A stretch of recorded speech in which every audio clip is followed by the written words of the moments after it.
Sawdust, we decided to do something a little bit different. We actually are going to be raffling off a 2012 Civic Natural Gas. So it's very great for the environment and great for a festival like this. And the interest that we've been strumming up is amazing. It's actually been a lot more beneficial for us because we've actually had a lot of engaging conversations because natural gas isn't a very well-known alternative fuel. Even though we've had it since 1998, a lot of consumers have approached us and asked exactly what it entails and how natural gas can fit into their life. So it's been very beneficial to actually get more out of each conversation about what Honda really is doing for the environment.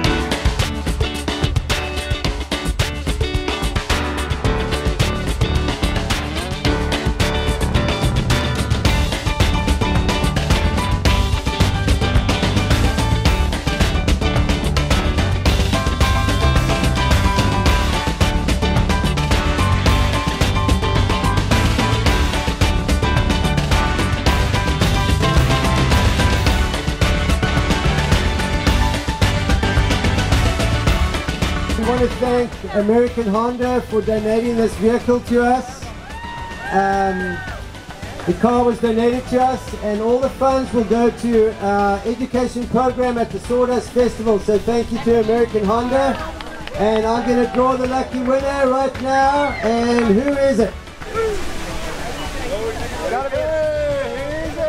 And the lucky winner is Elizabeth Yeomans. Thank you again to American Honda.